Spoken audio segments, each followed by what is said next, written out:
में उत्पादन होने वाला सेब आज मैदानी क्षेत्रों में और रेगिस्तान में और ज़्यादा गर्मी वाले क्षेत्रों में हमें प्राप्त हो।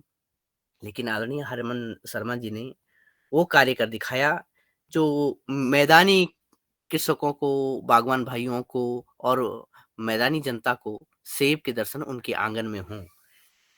इनके संघर्ष का, इनकी सफलता का परिचायक है और आप सभी आदरणीय सदस्यों की तरफ से मैं आज के मुख्य वक्ता जी, जिन्हें कि अभी इसी वर्ष अपने कार्यों के लिए पद्मश्री भी मिला, आपका हार्दिक स्वागत करता हूँ। और क्योंकि अधिकतर सदस्यों के लिए आप नए व्यक्ति नहीं हैं, कुछ लोगों ने संभवतः है अ इस योगाहार में बाद में वो जुड़े होंगे, उनके लिए भले ही मंच पे आप नए हों, लेकिन अब जग ज़ाहिर हो गए हैं सभी जगह। और आपसे ये निवेदन है कि हम Sharing your इसे screen. शुरू करें। Stop sharing. जी, और कृपया जिन भी महानुभावों का इनकी आवाज़ नहीं आ माइक रही। जिनका माइक खुला है, वो मुख्य वक्ता के अलावा सभी बंद रखें। जब आपकी बारी आएगी, बोल दीजिएगा। धन्यवाद। तो आदरणीय आज इसी बात से हम शुरू करते हैं कि कैसे आपके मन में ये ठीक है। विचार आया कि हिमालय में उगने वाला, हिमालय में मिलने वाला ये फल, सेब मैदानी क्षेत्रों में भी सरलता के साथ उगे और कैसे आपने हरमन 99 वैरायटी को इजाद किया। यहीं से आज की शुरुआत करते हैं। बहुत-बहुत स्वागत आदरणीय। मेरा सभी को नमस्कार। मैं हरमन शर्मा, जिला बिलासपुर, हिमाचल प्रदेश का रहने वाला हूँ। यह क्षेत्र पंजाब राज्य की सीमा के साथ लगता है और यहाँ तापमान गर्मियों में 40-45 डिग्री तक जाता है। वर्ष 2000 से पहले किसी ने भी यह नहीं सोचा था कि बर्फीली पहाड़ियों पर पैदा होने वाला सेब लू के थपेड़ों में, जहाँ तापमान 50 डिग्री तक जाता है, आम, अनार और कॉफी के साथ भी उगाया जा सकता है। वर्ष 1997 में आम पर बहुत कोहरा पड़ा। हमारा यह क्षेत्र आम बहुल्य क्षेत्र था, तो उस कोहरे से बड़े बड़े पौधे आम के नष्ट हो गए। इसलिए मैंने सेब को विकल्प के रूप में चुना और 1999 से मैंने कार्य शुरू किया। मैंने पहले एक बीज से पौधा तैयार किया, फिर उसको बाद 2 साल बाद पल्लम पे मल्टीप्लाई किया। पल्लम पे मल्टीप्लाई करने के बाद जब अच्छे रिजल्ट आए, तो मैंने उसको सेब पर सेब की ग्राफ्टिंग की और 2007 में मुझे इसमें पूर्ण सफलता मिली। उस समय कोई भी नहीं मानता था कि सेब हो सकता है। कोई भी वैज्ञानिक इस बात को तैयार नहीं था, परंतु मैंने कोई 10 किलो आम, 15 किलो सेब एक पेटी में डाले और तत्कालीन मुख्यमंत्री श्री प्रेम कुमार धूमल जी को प्रस्तुत किए। उन्होंने दूसरे दिन विभाग के सभी अधिकारियों की बैठक बुलाई, जिसमें वाइस चांसलर, डायरेक्टर, सचिव, सभी अधिकारियों को सेब खिलाया कि देखिए, आप कहते हैं कि सेब नहीं होगा, ये बिलासपुर में गर्म क्षेत्र में सेब हुआ है। उसके बाद इसका प्रचार प्रसार शुरू हुआ। बस 2013 में वाइब्रेंट कृषि सिमट उत्सव गांधीनगर गुजरात था। मुझे वहां जाने का मौका मिला, तो वहां मेरा संपर्क डॉक्टर पीएल गौतम जी, जो को डिप्टी डायरेक्टर जनरल आईसीआर से सेवानिवृत्त हैं, उनसे हुआ और उन्होंने मुझे national innovation foundation, science and technology department, government of India से जोड़ा। उस जुड़ाव के बाद उनके वैज्ञानिक यहाँ आने शुरू हुए। 3 साल उन्होंने इस पर रिसर्च की और रिसर्च के बाद जहां जहां मेरे पौधे लगे थे वहां वो गए और पूरा biodata, DNA test, microbiology test किए इसके। उसके बाद भारत के 29 राज्यों में इसका ट्रायल करवाया गया भारत सरकार की तरफ से, और आज हर्ष का विषय है कि 29 राज्यों में से 27 राज्यों में यह फल सफलतापूर्वक फल दे रहा है। इसके अलावा बांग्लादेश, जर्मनी, नेपाल में भी यह पौधा सफलतापूर्वक फल दे रहा है और इस बार मैंने ओमान में भी 7,000 पौधे भेजे हैं, जो कि वहां ठीक ढंग से चल रहे हैं। इसके लिए मुझे अब तक 18 राष्ट्रीय अवार्ड मिले थे, 15 राज्य स्तरीय अवार्ड मिले थे और 3 अन्य अवार्ड मिले थे। और इस बार अति हर्ष का विषय है मेरे लिए कि मुझे भारत सरकार द्वारा पद्म श्री अवार्ड सम्मान से सम्माना जा रहा है। धन्यवाद। जी, जी आदरणीय ये तो हम सभी योगारियों की तरफ से आपको बहुत-बहुत बधाई कि धन्यवाद, जब आपने धन्यवाद। सफलता प्राप्त की, तो अवार्ड भी ऐसे लगे जैसे सेब पर फल लगते हैं। तो अब ये सिलसिला निरंतर आगे बढ़ेगा और जब आपके बारे में हम बात करते हैं कहीं भी नॉर्थ ईस्ट में जाएँ, साउथ में जाएँ, भारत के सभी कोनों में जाएँ और जैसे आपने बताया कि विदेशों में भी इस फल का स्वाद लोग ले रहे हैं और विदेशों की आबो-हवा में भी हिमाचल का हरमन 99 सेब बहुत ही फल-फूल रहा है। पिछले दिनों जब हम बात कर रहे थे तो बिहार में इधर प्रयागराज के आस-पास के किसान बंधुओं ने भी बताया कि किस तरह से और साथ ही मेरे द्वारा भी कई लोगों ने ये कहा कि साथियों ने ये कहा कि वो भी अलग-अलग मैदानी क्षेत्रों में इन फलों को मँगा रहे हैं इन पौधों को मँगा रहे हैं। तो सर जब हम बात करते हैं हरमन 99 वैरायटी की कि जो मैदानी क्षेत्रों में होता है और वहीं हिमालयी क्षेत्र में जो हमारा परंपरागत सेब है, कई वर्षों से होता चला आ रहा है। तो सर जब हम उनको देखते हैं कि इनके क्योंकि क्लाइमेट तो अलग-अलग क्लाइमेट में अब ये सेब उत्पन्न हो रहा है। तो जब हम देखने की कोशिश करते हैं कि जो फर्टिलाइज़र है जो उर्वरक है, खाद है या फिर उसपे साथ ही जो बीमारियों के प्रकोप से बचाने के लिए इस सेब की वैरायटी को कितनी जदोजहद करनी पड़ती है? वही प्रक्रियाएँ जो हिमालयी क्षेत्र में हैं या मैदानी क्षेत्रों में कुछ अलग होती हैं? अभी तक तो मैदानी क्षेत्रों में बीमारी का प्रकोप नहीं है, क्योंकि यह एक नई फसल है, इसके अभी तक कीट मैदानी क्षेत्रों में नहीं है। फिर भी 3 बार वर्ष में कॉपर ऑक्सीक्लोराइड 2.5 ग्राम पर लीटर के हिसाब से स्प्रे कर देना चाहिए और इसमें दिसंबर महीने में हर वर्ष प्रूनिंग की जाती है।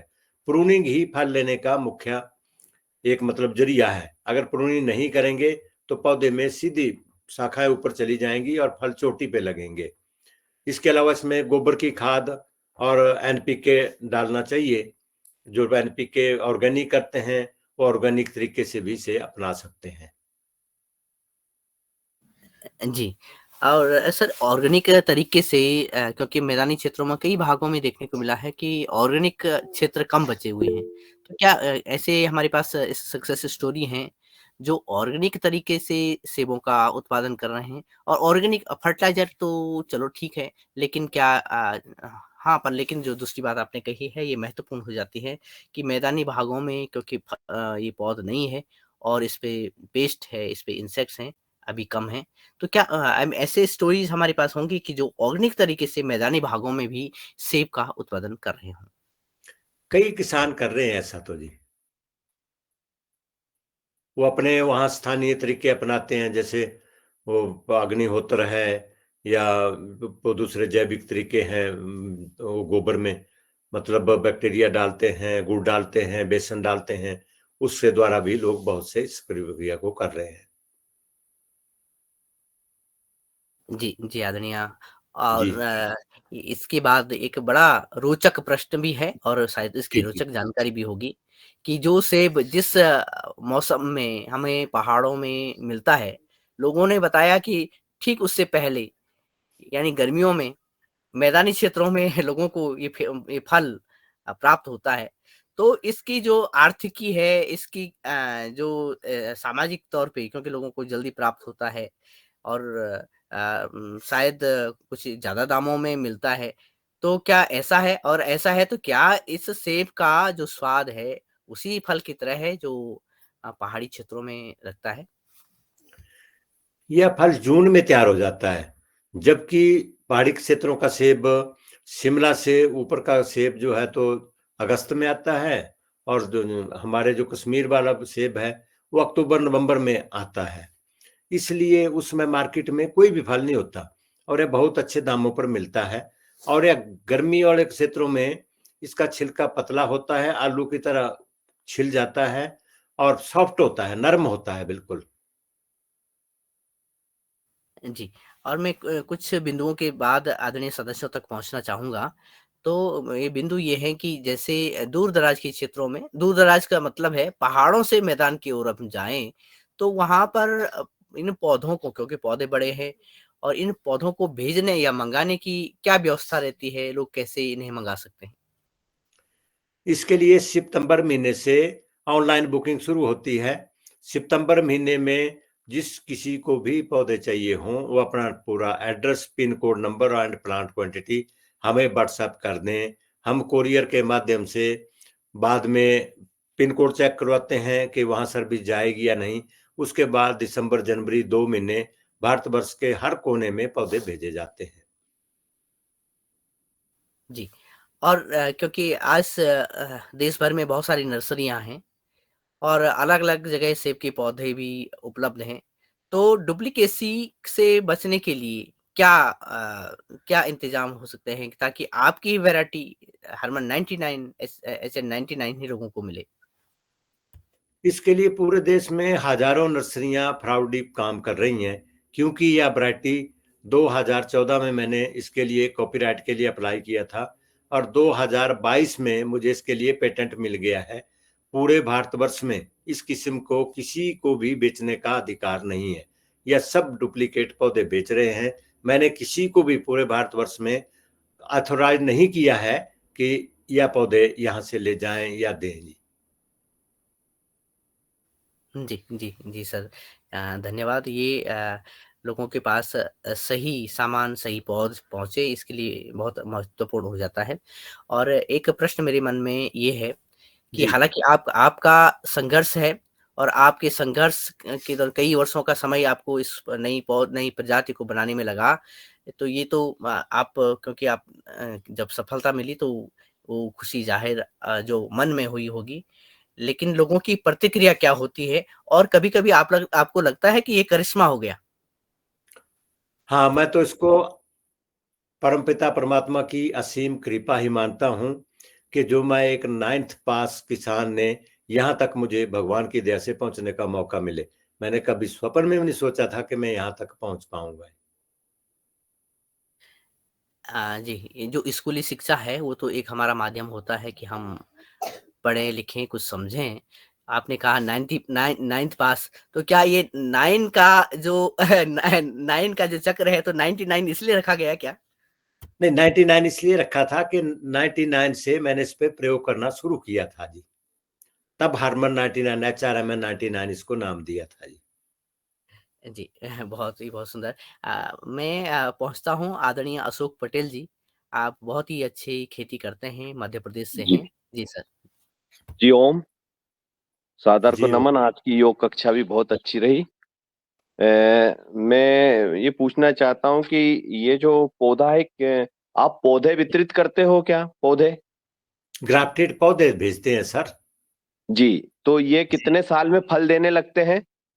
टिश्यू कल्चर वाला जो होता है पौधा वो दूसरे साल, बाकी जो सीडलिंग पे ग्राफ्टिंग होता है वो 3 साल बाद फल देता है सैंपल सर। अच्छा, ये 1 एकड़ में कितने पौधे लगते हैं सर? 225 पौधे जी। और टिश्यू 225। कल्चर वाले लगभग 550 पौधे लगते हैं, क्योंकि वह छोटा डार्क वैरायटी है और वो 6 फुट पे लगता है, दूसरा 13 फुट पे लगता है जी। नहीं, इसमें अच्छा अच्छा कौन सा है जो अच्छे बड़... परंतु जो हवा वाले क्षेत्र हैं उनमें टिश्यू कल्चर कम लगाना चाहिए, क्योंकि यह तूफान को सहन करने की क्षमता कम है टिश्यू कल्चर में। अच्छा अच्छा अच्छा, जी जी। इनका जो फल है जो साल में कितनी बार देते हैं ये? सिर्फ एक बार जी, आम की तरह एक ही फसल देता है जी। अच्छा, इसका जो 1 एकड़ में जो आपने बताया कि वो टिश्यू कल्चर छोड़ के वो जो दूसरा 3 साल में जो जी आता जी है, जी। वो कितना कुंटल सेव का उत्पादन होता है? तो 3 साल बाद तो सैंपल देगा, 5-6 से बाद एक पौधा 40 से 50 किलो प्रति फल देगा और 20-25 साल तक पौधा आयु है। जी जी जी, जी ठीक है जी जी। जी। धन्यवाद धन्यवाद। ठीक है, धन्यवाद। जी धन्यवाद सर। और सर एक एक प्रश्न ये भी, क्योंकि जी जो आपने कहा कि आपके एरिया एक घाटी वाला थोड़ा गर्म गर्म एरिया है, वहाँ से आप वहाँ अच्छा उसका उत्पादन होता है।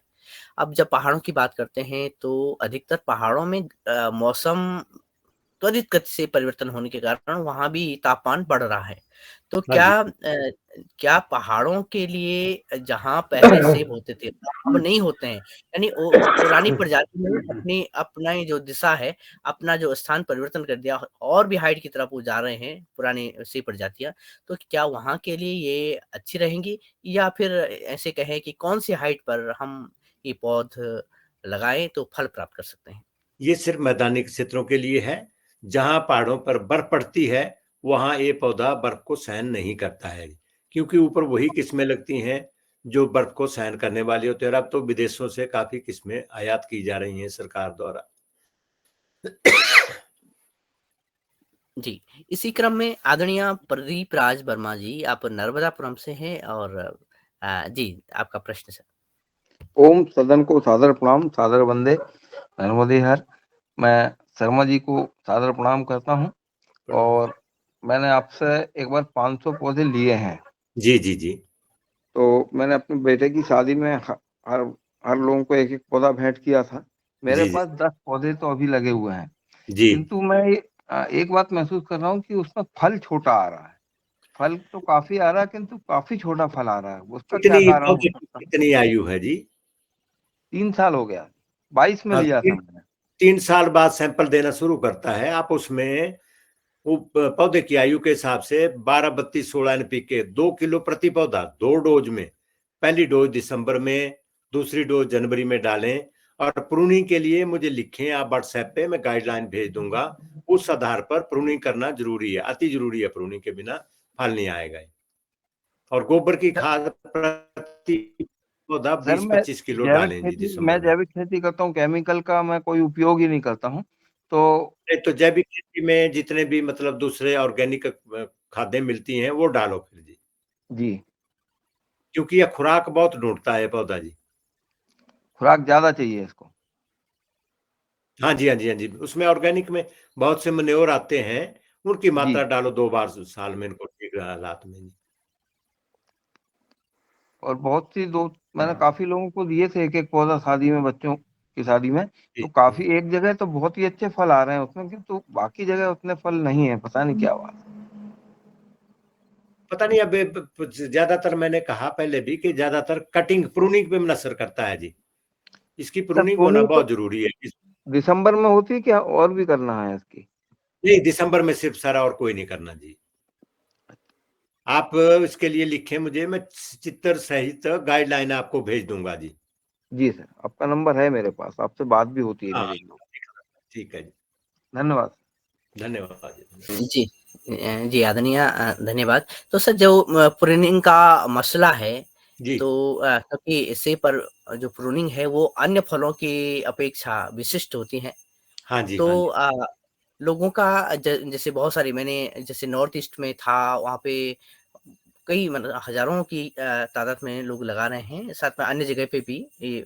तो क्या लोगों का प्रूनिंग सीखने का सिलसिला, क्या लोग सीख रहे हैं या प्रूनिंग अगर उनको कठिनाई आती है, तो कुछ दूसरा सॉल्यूशन आपके पास है कि कोई लोग जाते हैं या फिर आप ऑनलाइन ही गाइड कर लेते हैं?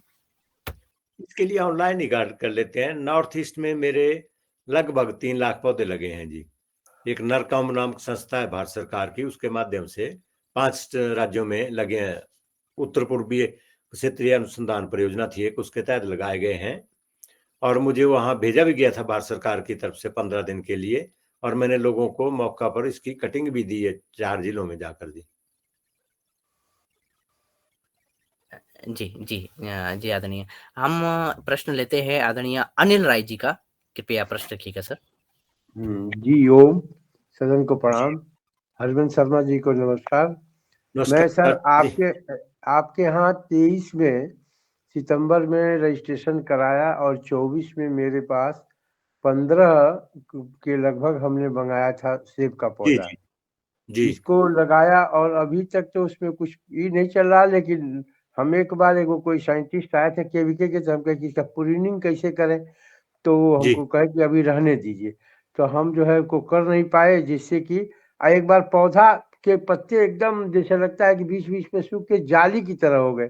तो हमने उसमें मिट्टी का छिड़काव किया, सब नहीं, नहीं, सॉइल का, जो विषया जो चिंता वेंकट रैया जी हैं उनकी जी, जी। पद्धति से, तो मेरे पौधे हरे हो गए। जी। लेकिन सर एक पौधा मेरा बड़े दुख के साथ कहना पड़ रहा है कि एक पौधा मेरा मर गया, तो आपके यहाँ फोन कर किए तो वो बताए कि तो हम क्या करें। तो इस संबंध में जी यही कहना था जी। हो सकता है उसमें कोई बीमारी लगी हो, जब भी कोई ऐसी बीमारी आए तो बताना चाहिए। और उन पौधों में तीसरे साल फल आएंगे, परंतु प्रूनिंग जो है ना, आप मुझे गाइडलाइन के लिए लिखें।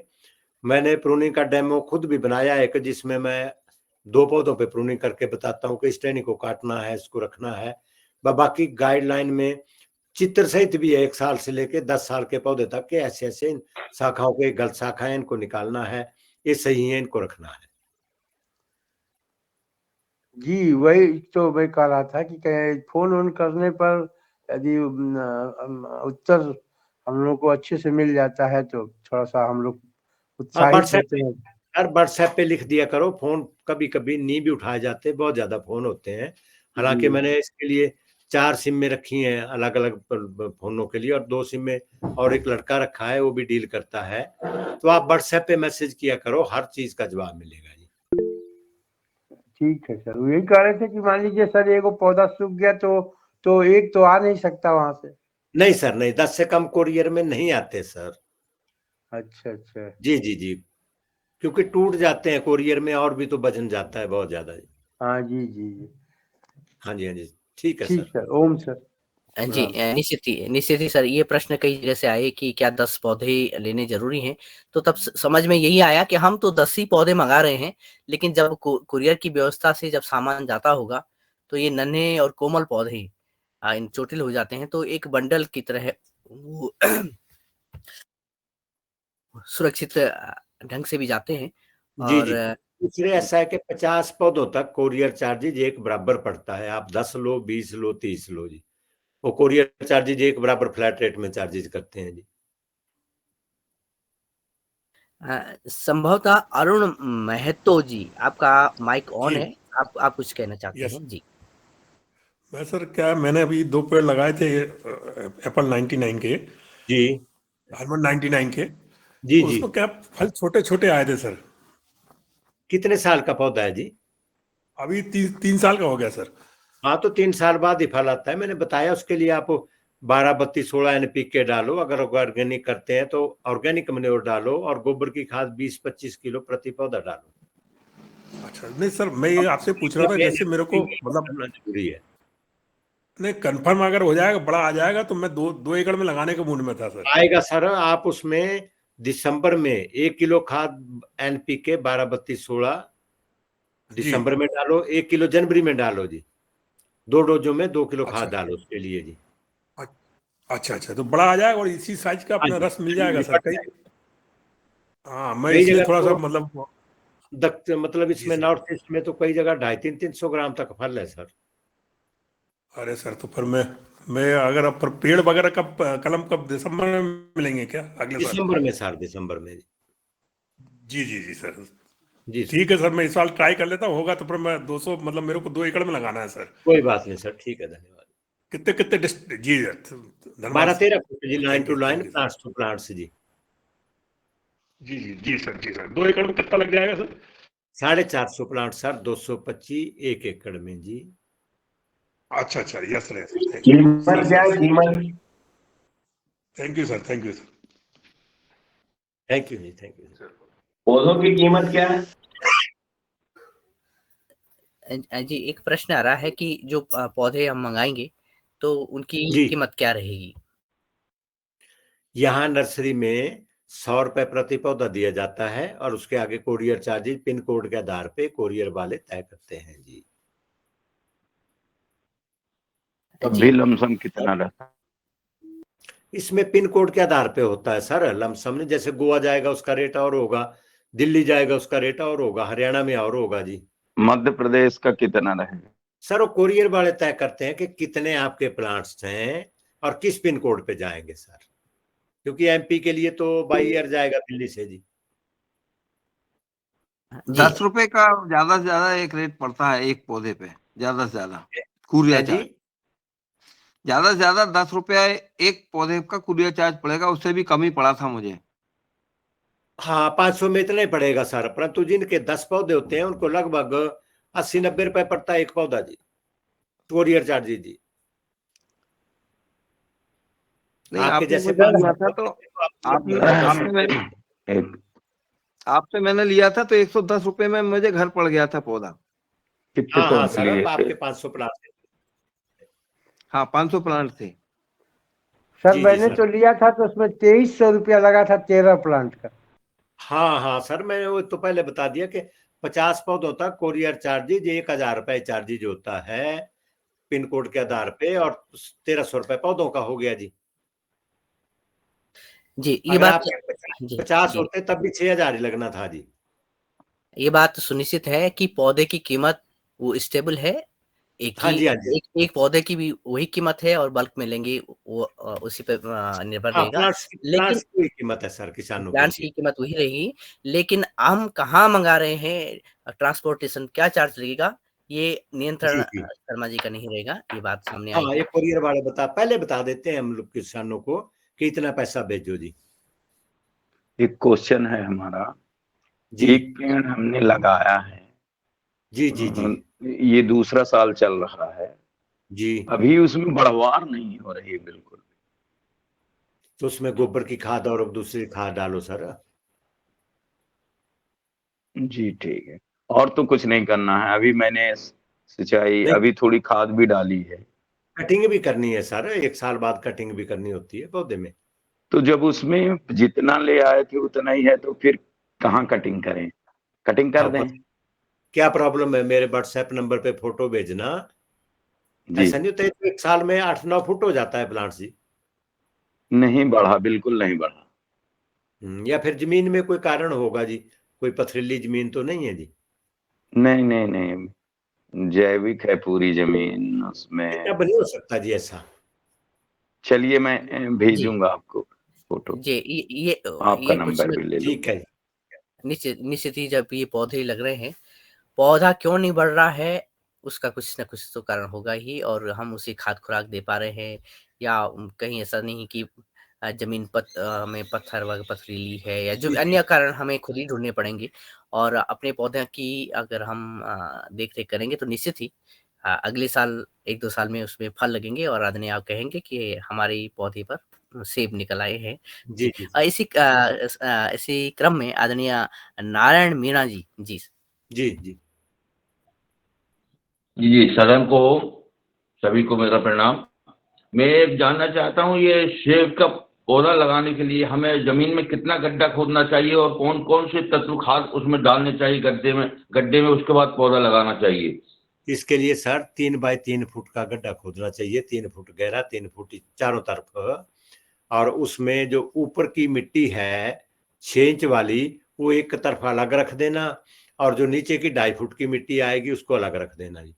फिर जो 6 इंच पहले निकाली उसको नीचे डालना जी, और उन दोनों मिट्टियों पे आपने जो मिट्टी बाहर निकाली उस पे 12-32-16 NPK कम से कम 250 ग्राम, और गोबर की खाद 20-25 किलो, और दीमक के लिए दवाई फोरेट या थाइमेट 40-50 ग्राम में मिट्टी पे ऊपर बिखोर देना।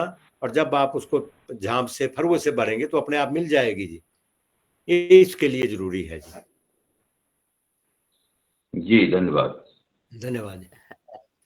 जी वास्तव में जो प्रैक्टिसेस है, लगाने की जो विधि है, जी उसको भी अगर हम सही से फॉलो करना ही जी पड़ेगा। जी जी दूसरा ये कि हम कभी-कभार ये भी होता है कि किसान या जो पौधा लगाने वाला व्यक्ति होता है, या तो उत्साहित रहते हैं कि हमें ये नई वैरायटी इसको अच्छे से केयर करना जी। है और या कभी-कभी ये रहता है कि ये तो हिमालय में होने वाला हाँ, पौधा है, होता है ऐसे, होगा तो कई अच्छा ही आता है ऐसी बात। होगा तो अच्छा ही। तो हमारी लापरवाही भी इसमें सामने आती है। मैं नहीं समझता हूँ कि हम लापरवाह होंगे, लेकिन ये हमारा एक मानव व्यवहार है और यही बातें मैंने जब लोगों से करी थी, तो ये बातें सामने भी आई और उनके परिवर्तन भी आया है। फलों में, फलत में और बढ़वार में भी परिवर्तन भी आया है और मुझे आश्चर्यजनक बात ये लगी कि लोगों ने कहा कि इसकी मिठास, इसका साइज़ और इससे मिलने वाला जो धन है, वो सब कुछ ज़्यादा है, ये बात भी सामने आई है।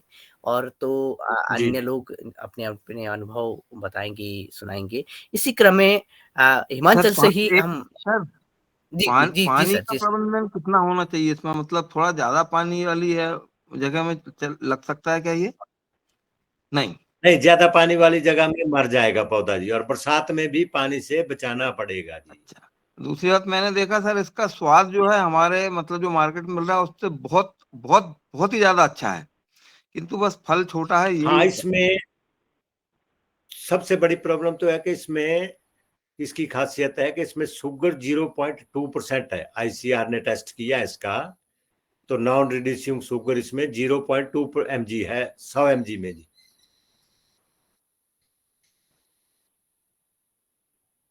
जी दूसरी बात ये है कि आज सेब जो डॉक्टर्स कहते हैं कि भई एक सेब खाओ तो बीमारियों से दूर रहो, लेकिन ऐसी बात जी जी नहीं है।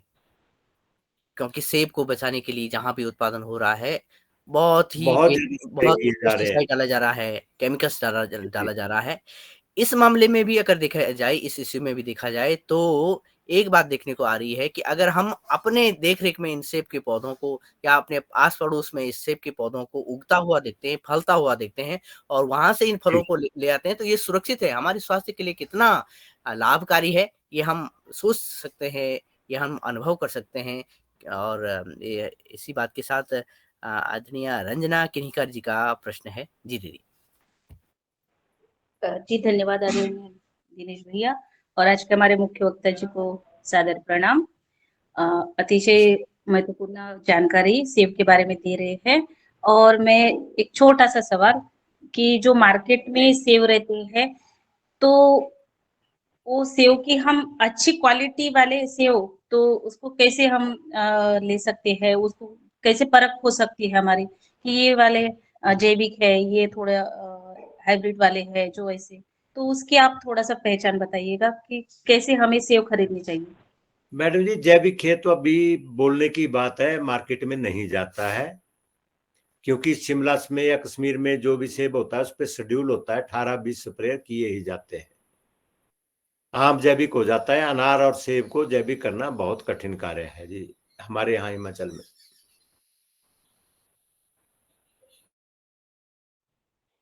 जी, ये जी, महत्वपूर्ण प्रश्न है और आदरणीय ठाकुर दास जी आपको बधाई दे रहे हैं। मैं उन्हीं को बुलाता हूँ और वो बता रहे थे कि बहुत दिन से बात भी नहीं हुई, तो इसी बहाने वार्तालाप भी हो जाए। आदरणीय ठाकुर दास जी। सदन को प्रणाम जी। जी, प्रणाम सर। आ, सबसे पहले हरिमन शर्मा जी को बहुत बहुत बधाई। और ये पहली बार आ रहे मेरे ख्याल में। हाँ जी, आ रही है जी आप। जहाँ तक सेब जैविक की बात है, जी ऐसा उतना कठिन नहीं है जितना आप कह रहे हैं। कठिन तो है, जी जी मगर फिर भी जैविक हो ही जाता जी। शिमला में सर, ये जो ऊपर पहाड़ों का क्षेत्र है, वहाँ 18 स्प्रे का शेड्यूल वैज्ञानिकों ने दिया है, लोग उसी पे निर्भर हैं जी। हाँ, और वो मेरे तो अब पास ऐसा प्रयोग चल किया पड़ा कि गया। मार्केट में रेट ज्यादा है, हाँ, वो ठीक अब तो बात है रंग भी के आपकी। लिए भी स्प्रे कर। हेलो। हाँ जी हाँ जी जी, हाँ, जी। वो बात ठीक है आपकी। शेड्यूल जो है उसमें काफी स्प्रे रिकमेंडेड है। जी जी जी जी मगर हम उसको फॉलो नहीं करते। मैं भी जैविक उगाता हूँ, ऐसा नहीं है। जी जी जी आपसे मुलाकात मेरी, मैं आपके घर भी आया था और पालमपुर यूनिवर्सिटी में भी हम इकट्ठे हुए थे। जी जी सर जी। आ, ऐसा नहीं है, मैं उगा करके भी देखा है, उगाता भी हूँ। जी ठीक है। जी, वो जी, बात जी। ठीक है जी, आपकी, धन्यवाद एकदम सर। से नहीं होती है उतनी। जी, जी।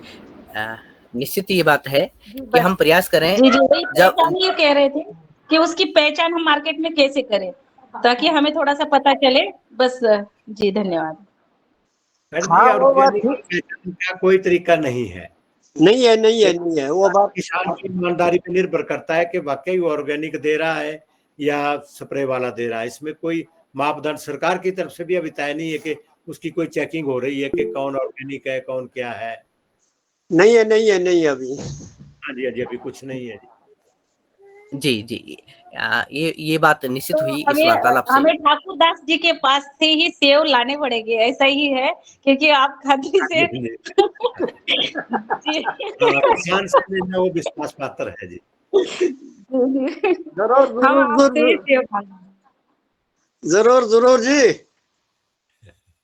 जी, जी, तो सबने योगा हरवा से सभी भाइयों ने हाँ, हमें ठाकुर दास जी से ऑनलाइन सेव लेनी चाहिए, ताकि हम सब अच्छे सेव खा सके और सेहत अच्छी रहे।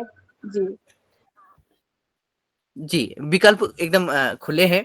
आदरणीय ठाकुरदास जी से आप से मँगा सकते हैं। असल में कोई पहचान तो नहीं है, लेकिन विश्वास ही एक पहचान है। जहाँ अगर विश्वास आपका है, तो तभी आप ले सकते हैं और आदरणीय ठाकुरदास जी के हाथ खुले हैं, आप मँगाइए उनसे। दूसरा विकल्प आदरणीय शर्मा जी ने कहा है कि आप अपने घर में लगाइए। आप पौधों को मँगाइए और वहाँ पे सेब उत्पादन करिए। एक कुछ पौधे सही, 8-10 पौधे ही सही। और इसी क्रम में जब हम आगे बढ़ते हैं तो आदरणीय शरद वर्मा जी, आपका प्रश्न।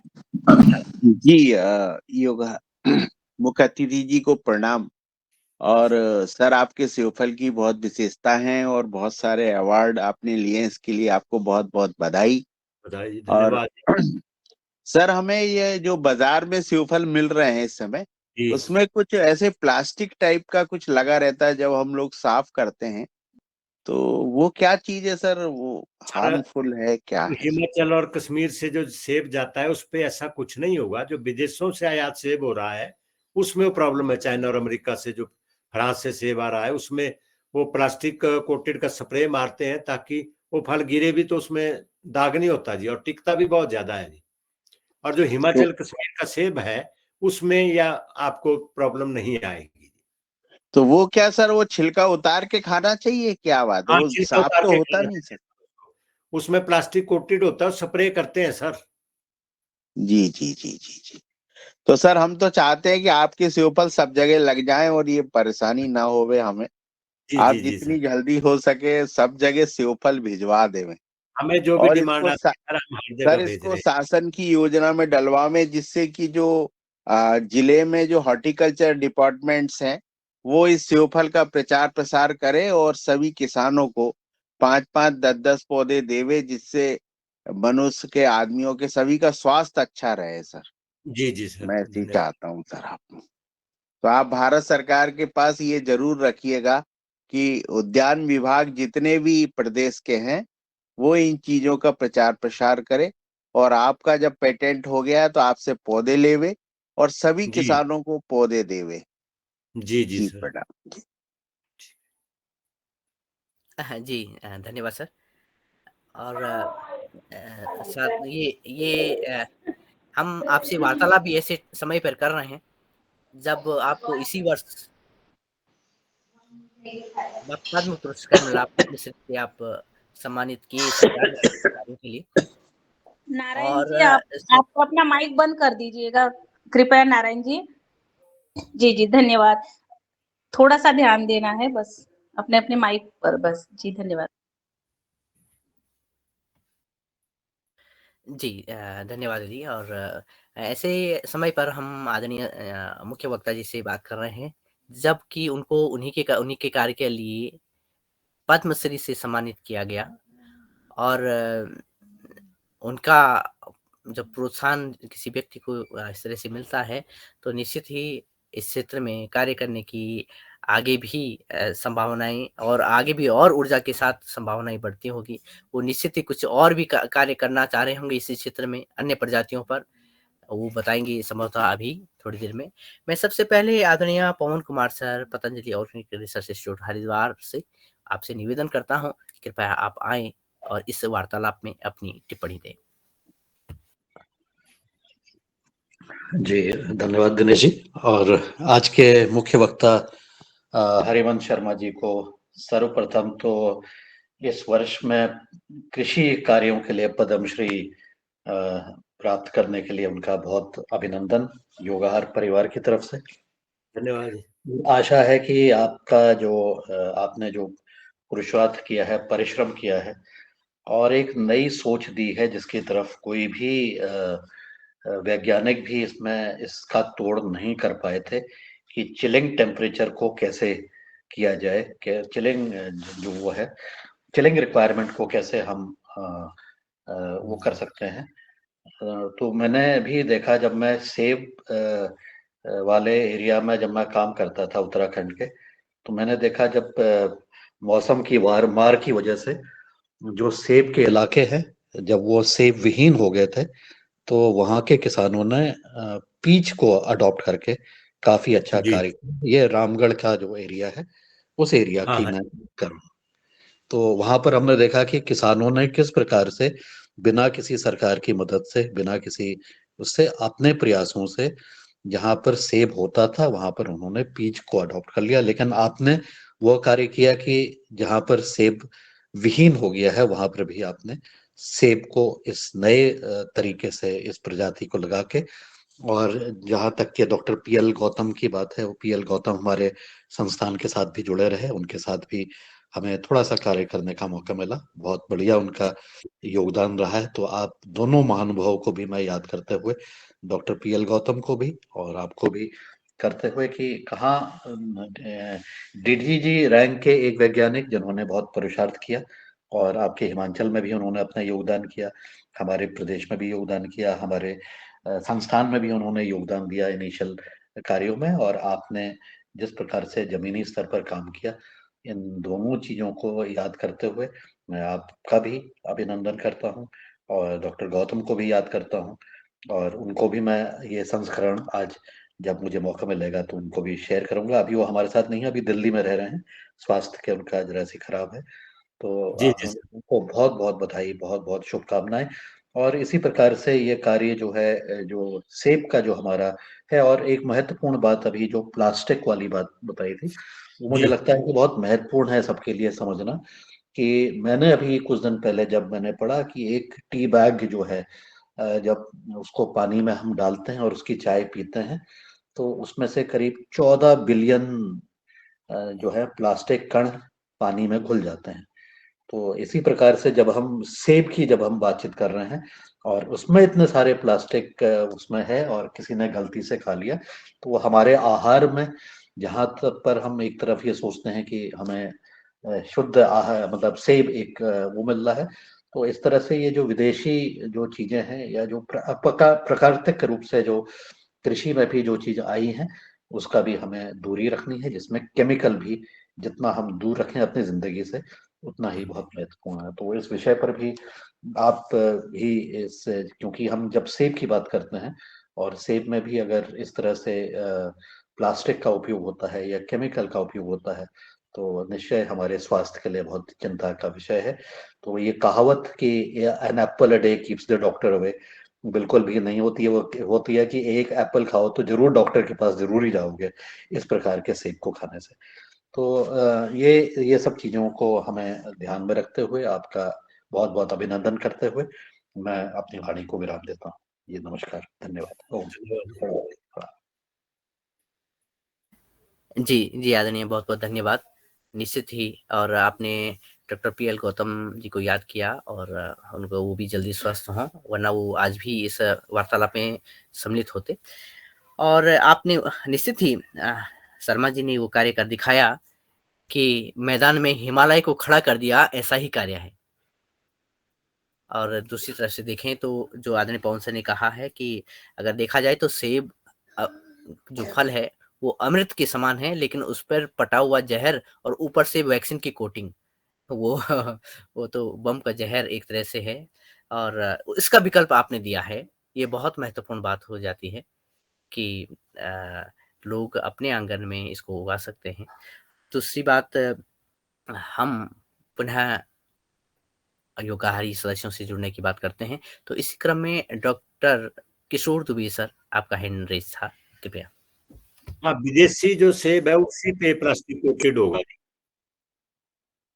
जी, जी। धन्यवाद दिनेश जी, बहुत अच्छी चर्चा चल रही है और 2-3 बिंदु पे मैं बात करना चाहता हूँ। पहला तो बिंदु ये है कि अभी जो सेब है, ये सेब प्लेन्स में भी, जी, यहाँ मैदानी क्षेत्र है, विदर्भ का, महाराष्ट्र का और भी जगह पे, वहां पे इनकी खेती बढ़ना चालू हो गया है। यानी 45 डिग्री 48 डिग्री सेंटीग्रेड टेम्परेचर जहाँ रहता, वहां पे भी लोगों ने इसको अभी बढ़ाना चालू किया है और उनकी खेती वो सफल रूप से ले रहे हैं। दूसरा कि कुछ हमारे मित्र है वो जैविक खेती के प्रयोग करके इनको बढ़ाने में जैविक तरीके से कैसे हो सकता है, इसके संदर्भ में भी कुछ प्रयोग उनके चल रहे हैं और उनका जो प्राथमिक अंदाज है कि हाँ, इसमें भी सफलता आ सकती है। तीसरा एक बिंदु जो चर्चा में आया कि भाई हमारी रंजना बहन जी ने बोला था कि सेब को कैसा पहचाने कि उसमें जहर है या नहीं है, तो ये सिर्फ सेब के बारे में ही नहीं, और भी फलों के बारे में हम सबके मन में ये आशंका होती है। तो बहुत ही यानी 2025 का साल ऐसा है कि मैं जहां तक मेरी वैज्ञानिक जानकारी है कि 2025 के एंड तक ऐसी कुछ मशीनें आ जाएंगी और एक हैंडी मशीन रहेंगी कि जिसके मतलब जो कस्टमर के पास में भी अपन ले सकते हैं या ग्रुप में ले सकते हैं, और जो किसी भी फल में डालने के बाद में जरूर पता चलेगा कि इसमें जो लेवल है वो लेवल टॉक्सिसिटी की लेवल कितनी है, क्या है, मतलब तो उसके अलग अलग ग्रेड्स जो है साइकिल से, मतलब टॉक्सिक लेवल है कि नहीं है, कि खाने लायक है नहीं है, इसकी एक स्केल उन्होंने कुछ वैज्ञानिकों ने भाभा एटॉमिक रिसर्च सेंटर और उन्होंने 2-4 संस्थानों के साथ में काम किया है, जिसमें एक पतंजलि भी है। तो 2-4 लोगों के साथ में जो काम करके ये स्केल और ऐसा एक जो इंस्ट्रूमेंट है, निश्चित रूप से 2025 तक आ जाएगा। यानी निश्चित रूप से वो भाई हम कंज्यूम जो करते हैं उसमें जहर है कि नहीं है, इसकी मात्रा करने वाली बात निश्चित रूप से आ जाएगी। तो ये 2-3 जो चीजें थी कि जिसके बारे में मुझे जानकारी देनी थी। धन्यवाद। जी, धन्यवाद सर। निश्चित ही ये जानकारी बड़ी अच्छी है कि अगर ऐसी व्यवस्था होती है, तो हम अपने भोजन को, अपने आहार को जानकर और पहचान कर लें और आहार को लें, ज़हर को नहीं। ये बड़ी अच्छी कवायद रहेगी। और इसी क्रम में आदरणीय एम.एल. गौर सर, आपका प्रश्न। जी, ओम सदन को प्रणाम। इसके साथ आदरणीय शर्मा जी को भी प्रणाम करते हुए उन्हें हार्दिक बधाई कि जो उन्होंने पुरुषार्थ किया है उसके लिए पद्मश्री मिला। बहुत-बहुत बधाई, शुभकामनाएं। और मैं तो प्रश्न तो सभी आप लोगों ने, आदरणीय दिनेश सर ने और वर्मा जी ने, प्रदीप धन्यवाद वर्मा जी। जी ने, महतो जी ने, हमारे एरिया के लोगों ने जो प्रश्न किए वो सब समाधान हो गए। आप से यही मैं पूछना चाह रहा था कि आप तो पौधे तो देते ही हैं, अभी आपके पास सेब का बगीचा भी होगा, तो हमें सेब भी मिल जाए रेडीमेड मई जून में तो बहुत अच्छी बात होगी। अगर ऐसा होता है क्या, तो वो हम लोग जी। कुरियर कराएं क्या? जी वो सर यहाँ लोकल में ही लोग उठा लेते हैं जी। हमें तो कहीं मार्केट में दूर ले जाने की जरूरत ही नहीं पड़ती। जैसे अपने लोकल बाजार है, वो वहां के दुकानदार घर से ले जाते हैं आकर सर। सर दूसरे ऑन कुरियर डिमांड हम में लोगों को भी अगर पहुंचाना मिलेगा बड़ा तो अच्छा मुश्किल है, रहेगा। क्योंकि कोई बात नहीं सर, क्या सभी मौका ईश्वर दे, करेंगे सेवा जी। चलिए चलिए, ठीक है सर। ओम। जी, धन्यवाद सर। ये सभी के मन में होता है कि सेब उस मौसम में लें जबकि बाज़ार में सेब नहीं होता है। और इस वैरायटी का ये विशेष गुण है कि बाज़ार में सेब उपलब्ध हो, उससे पहले आपके घर में, आपके पेड़ पर सेब होगा। तो ज़ाहिर है इसकी डिमांड भी, क्योंकि समय से पहले है और डिमांड भी इन सेबों की बढ़ जाती है। स्वाद भी बढ़ जाता और पैसा भी बढ़ जाता होगा।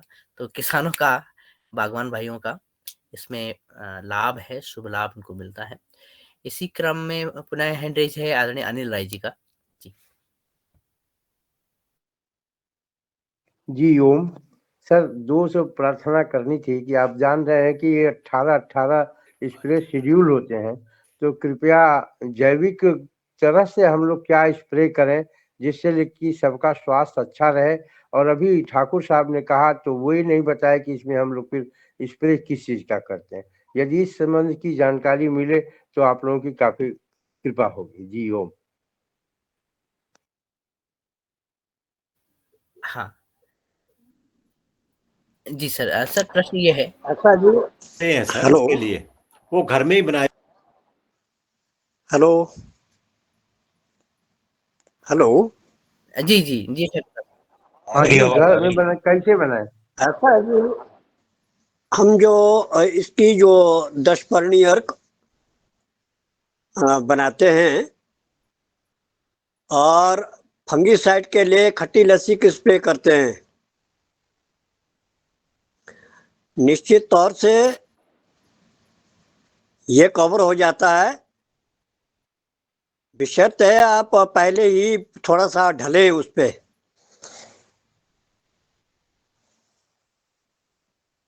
सर अपना नंबर दे देते तो कोई अगर आता है कमी या समस्या तो आपसे बात हो जाती।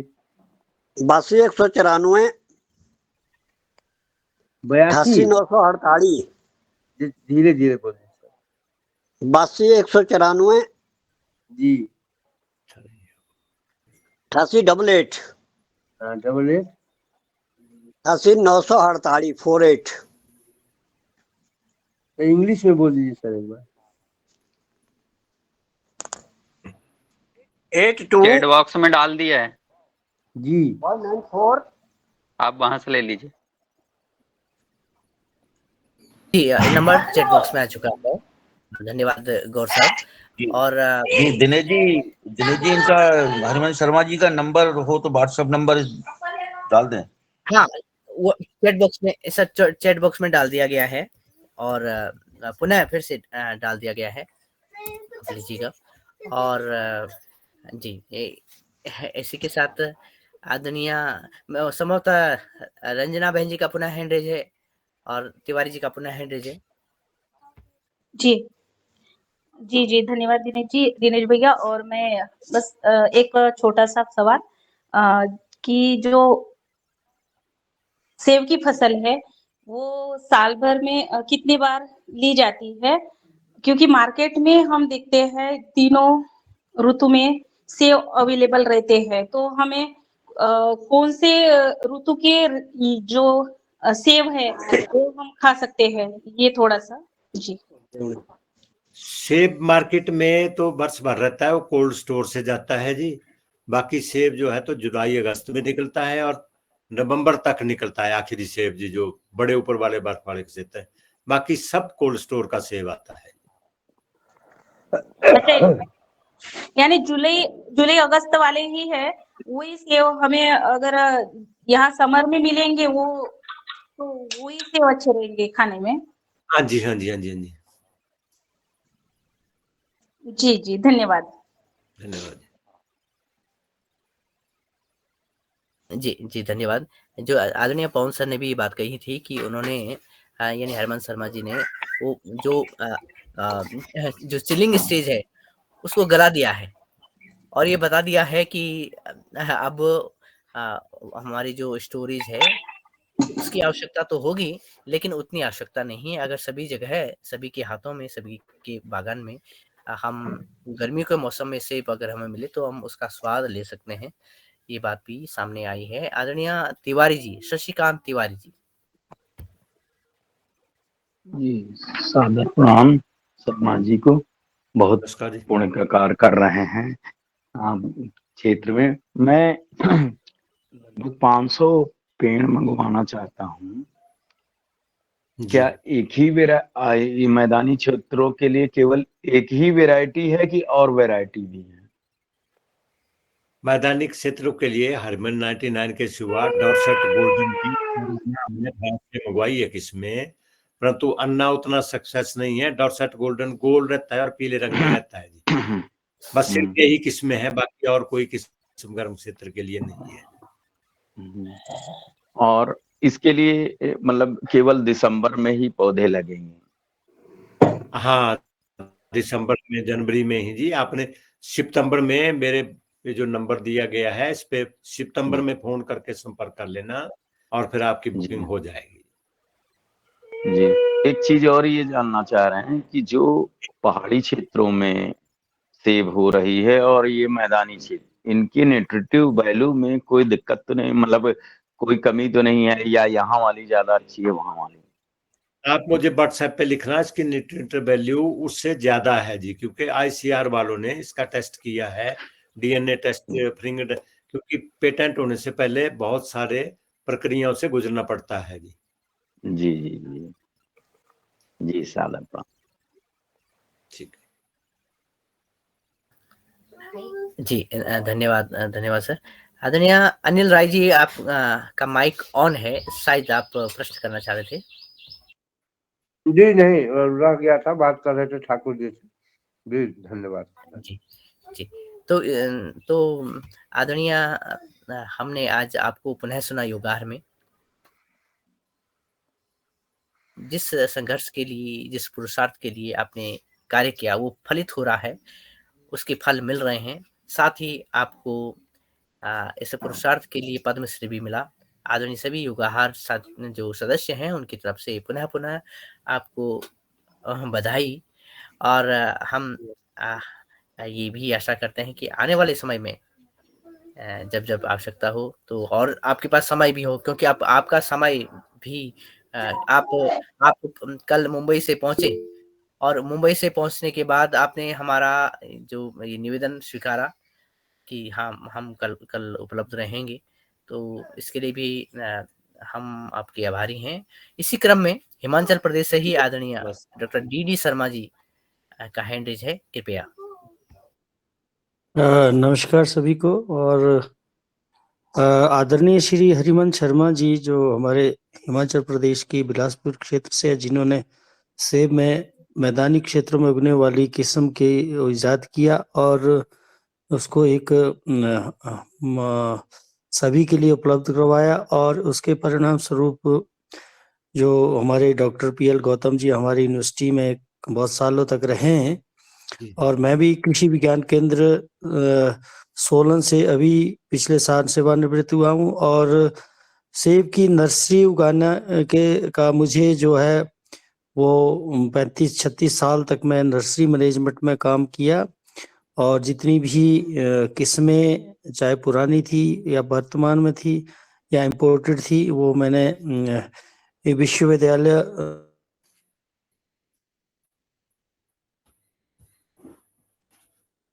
और अभी आपको पद्मश्री से नवाजा गया है, और ये हिमाचल प्रदेश के लिए और सेब उत्पादकों के लिए ये बहुत ही हर्ष का विषय है, और मैं इसके लिए आपको बहुत बहुत मुबारकबाद देता हूँ शर्मा जी।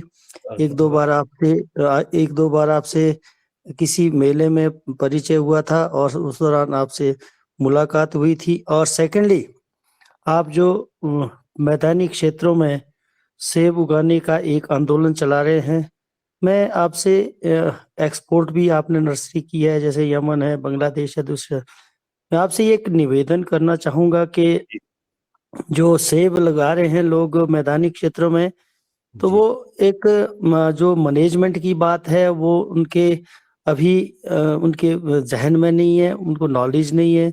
तो इसके लिए मैं चाहूंगा कि इस तरह का एक कोई कार्यक्रम कंटिन्यू रखा जाए, जिससे कि हम आपके साथ जुड़ें और हम आपको सहयोग दें। इसमें ऐसा कोई कार्यक्रम जोड़ा जाए, और साथ में, क्योंकि प्रूनिंग ट्रेनिंग ही मेन है, और साथ में जो मैनेजमेंट है वो बड़ी बहुत जरूरी है। जहाँ तक लोगों ने कहा कि मेरा एक पौधा मर गया, उसने कहा कि भाई साहब ने कहा कि क्यों मरा, कैसे मरा। सेकेंडली, उन क्षेत्रों में जहाँ पर पानी ज्यादा खड़ा रहता है वहां के लिए अलग मैनेजमेंट होता है, जहाँ पर सूखे की स्थिति है वहाँ अलग मैनेजमेंट होता है। तो हम चाहते हैं कि किसानों को पौधे देने के साथ साथ उनको टेक्नोलॉजी भी दी जाए, क्योंकि वो मार्केटिंग एक अलग चीज है, लेकिन उसके बाद जो पोस्ट आपका मैनेजमेंट है प्लांटेशन का, वो बहुत जरूरी है शर्मा जी। तो आने वाले समय में उनके लिए एक बहुत बड़ी समस्या हो जाएगी। जैसे भाई साहब करेंगे मुझे 500 पौधे मंगवाने हैं, 500 पौधे तो बेच देंगे आप, लेकिन उसका जो मैनेजमेंट है वो बहुत जरूरी है। तो इसके बारे में क्या आप सुजेस्ट करेंगे, किस तरह का कार्यक्रम लोगों के लिए चलाया जाए? उसके लिए जिनको भी हम सर पौधे बेचते हैं उनको इसके लिए 5% की गाइडलाइन है जी। तो भेजते हैं जी, जब भी किसी के प्लांट जाते हैं तो उनको गाइडलाइन भेजते हैं सर साथ में। ठीक है, वो तो ठीक है, लेकिन वो गाइडलाइंस इस तरह की, और मैं ये चाह रहा था कि भाई इस तरह का एक व्हाट्सएप ग्रुप बनाया जाए, जैसे योगाहार एक कार्यक्रम चल रहा है उस तरह से सारी चीजें हो जाए। तो भी हो सकता मैंने है। आपका नंबर नोट कर लिया है, इसके बारे में मैं आपसे विस्तृत चर्चा करना चाहूंगा। तो जी सर। अगर आप चाहें तो मैं बातचीत आपसे कर लूं कि क्या जी हो सर, सकता है, किस तरह से हम आगे चल सकते हैं इन मामलों में। जी सर, हाँ जी, हाँ जी। ये बात है जी सर। नहीं, ठीक है सर, धन्यवाद, आपका सुझाव अमूल्य है जी। हाँ जी, हाँ जी, मैं ये चाहता हूँ, क्योंकि अब आपको तो पता है कि वो कोई मध्य प्रदेश जा रहा है, कोई ईस्ट में जा रहा है, कोई नॉर्थ में जा रहा है, कोई कहाँ जा रहा है। जी। तो उन लोगों का एक डाटा बनाया जाए, उनको एक व्हाट्सएप ग्रुप में जोड़ा जाए, और उनकी समय-समय पर अगर चाहें एक ग्रुप में कहीं कि आप वहाँ आइए, वैसे मेरे पास तो सबके कॉन्टैक्ट नंबर होते हैं मैनेजमेंट सर। कीजिए। इतने दूर चाहे जाना तो संभव नहीं, लेकिन जहाँ तक संभव हो सके। हाँ जी, हाँ जी। तो एक इस तरह का बायोडाटा मैं आपकी सजेशन के लिए कह रहा हूँ, बाकी मैं नहीं बातचीत सर, करूँगा। ठीक कह रहे धन्यवाद। हैं आप, ठीक कह रहे हैं आप सर। हाँ जी तो सर, ये क्योंकि निश्चित जो ही समस्याएं, वो समस्याएं व्हाट्सएप से भी नहीं हो सकती, ये हो सकती है जैसे आपने शरद जी ने कहा कि सरकार इसमें कुछ पहल करे, वो करने है। तो ये ज्यादा चीजें ऐसी इस तरह से टेक्निकल जो नो हाउ, वो बहुत जरूरी है किसानों तक पहुंचना, जिनको हम पौधे दे रहे हैं। धन्यवाद, धन्यवाद, थैंक यू। जैसे उत्तर पूर्वी क्षेत्र में मेरे लगभग 2 लाख पौधे हैं, तो वहां भारत सरकार ने मुझे 15 दिन के लिए भी भेजा था 5 राज्यों में जी। और वहां मौका पर लोगों को ट्रेनिंग भी दी गई जी, प्रूनिंग की, या इसका क्या रख रखाव करना है सर। नॉर्थ ईस्ट में मेरे सबसे ज्यादा पौधे लगे हैं इसमें नरकॉम्स के माध्यम से सर। जी, जी, बहुत अच्छा, बहुत अच्छा जी, बहुत अच्छा। तो इसलिए कंटिन्यूटी रखी जाए, वहाँ के जो ट्रेनर्स हैं उनको भी ट्रेनिंग की दी जाए। इस तरह का एक प्रोग्राम हो सकता है, संभव अगर हो जाए हाँ, तो, होना ये मेरे चाहिए, ठीक है, सजेशन। सरकार इसमें अगर सहयोग करे तो हो थैंक यू सकता जी, है sir. Thank you thank sir, you sir. Thank you, thank you, okay.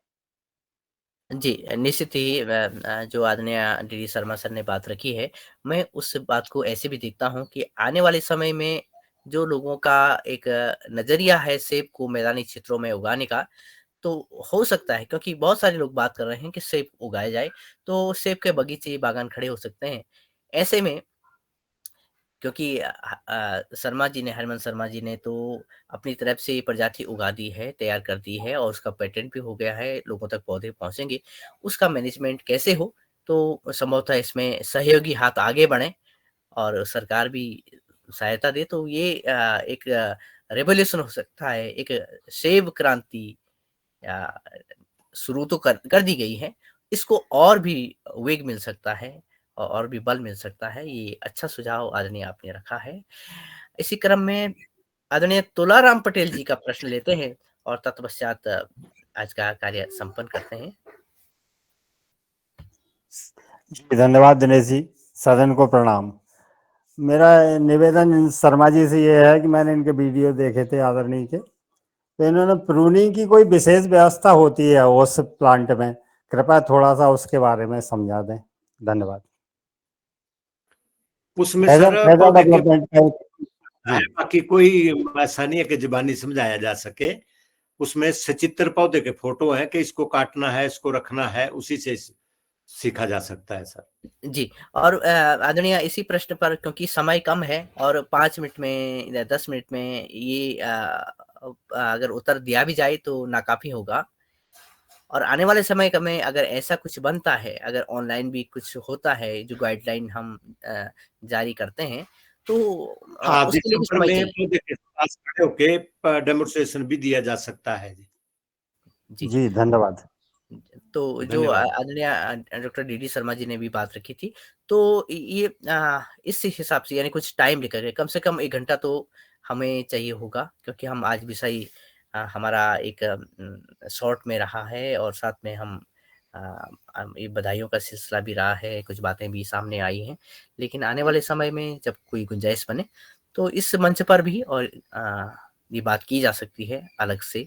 और योगाहार ने एक कवायद की है कि किसी विषय को लगातार 1 दिन दिया है, हफ्ते में 1 दिन, तो ऐसे भी संभव हो तो ये भी संभावनाएँ आने वाले समय बनती हैं, और फिर ऑफ़लाइन तो आवश्यकता है ये है।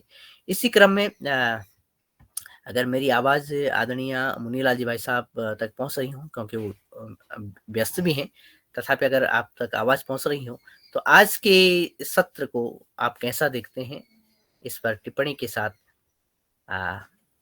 आज का सत्र समापन करें, ऐसा निवेदन है। आदरणीय मुनीलाल जी भाई साहब अथवा आदरणीय रंजना बहन जी।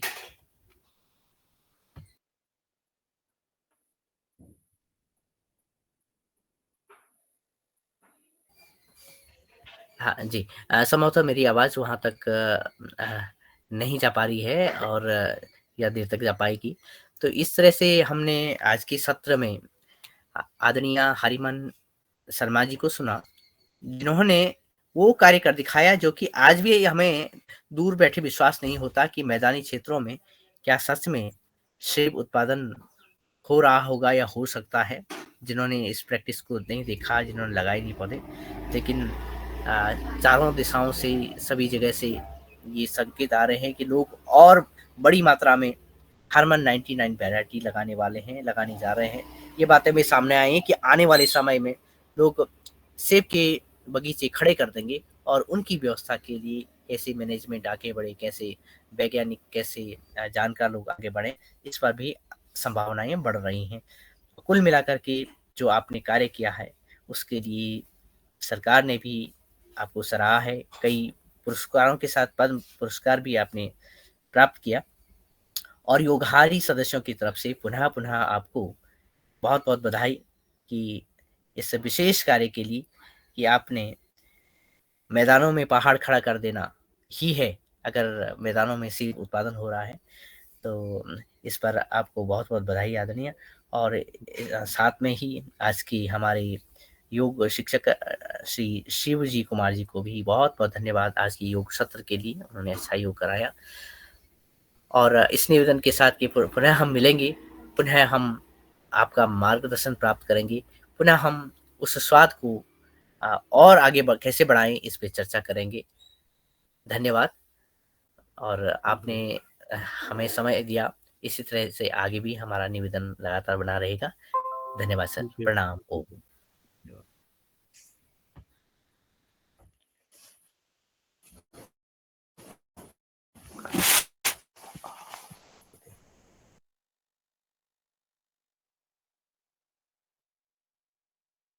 धन्यवाद दिनेश भैया आपके उत्तम निवेदन के लिए। ओम।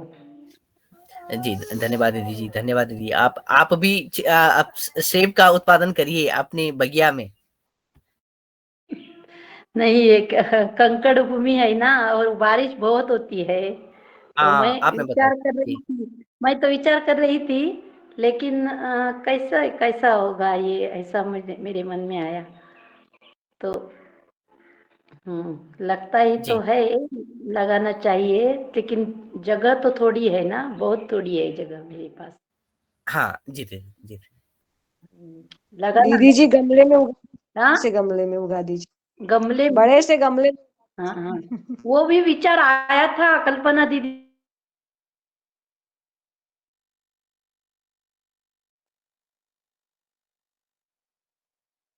जमीन तो जमीन होती है, धरती माँ तो धरती माँ होती है। ओम दीदी।